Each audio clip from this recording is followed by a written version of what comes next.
সপ্তাহভর জোর লড়াই শেষে বৃহস্পতিবার সামনে আসে রেজাল্ট। স্টার জলসা নাকি জি বাংলা, কোন চ্যানেলের ধারাবাহিক বেঙ্গল টপার হলো তা জানা যায় এদিন। চলতি সপ্তাহেও ব্যতিক্রম হয়নি। ইতিমধ্যেই সামনে এসেছে হাতে গরম টিআরপি তালিকা। সেখানে দেখা গিয়েছে ফের ছক্কা হাঁকিয়েছে পরশুরাম আজকের নায়ক। জোর টক্কর হয়েছে জগদ্ধাত্রী পরিণীতা র মধ্যেও। বিগত বেশ কয়েক সপ্তাহ ধরে বেঙ্গল টপারের সিংহাসন ধরে রেখেছিল জি বাংলার পরিণীতা। তবে গত সপ্তাহেই রায়ান পারুলদের থেকে বঙ্গসেরার মুকুট ছিনিয়ে নিয়েছে জলসার পরশুরাম আজকের নায়ক।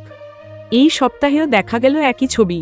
৬.৪ রেটিং নিয়ে টিআরপি তালিকায় শীর্ষস্থান দখল করেছে এই সিরিয়াল। দ্বিতীয় স্থানে রয়েছে জি বাংলার দুই সিরিয়াল জগদ্ধাত্রী ও পরিণীতা র নাম। অল্পের জন্য বেঙ্গল টপার হতে পারেনি এই দুই ধারাবাহিক। দুই মেগারই প্রাপ্ত পয়েন্ট ৬.২, ৬.১ রেটিং নিয়ে তৃতীয় স্থান দখল করেছে রাঙামতি তীরন্দাজ। চতুর্থ ও পঞ্চম স্থানে রয়েছে যথাক্রমে ফুলকি ৬.০ ও গৃহপ্রবেশ এর নাম ৫.৩। এক নজরে টিআরপি তালিকার সেরা ৫।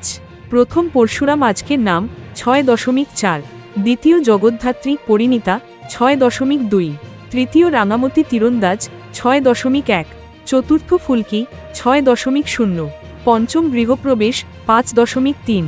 এই সপ্তাহের টিআরপি তালিকার অন্যতম বড় চমক গীতা এলএলবি র রেটিং।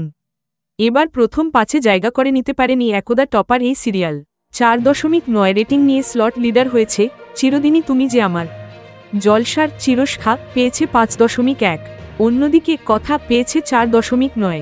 অন্যদিকে সিরিয়াল ছেড়ে ননফিকশন শোয়ের টিআরপির কথা বলা হলে এই সপ্তাহে দিদি নম্বর 1 সানডে ধামাকা পর্বের ঝুলিতে রয়েছে ৪.৬ rating.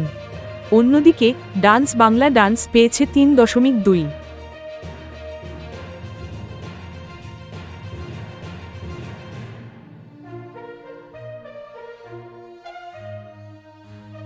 Thank you so much for watching our videos.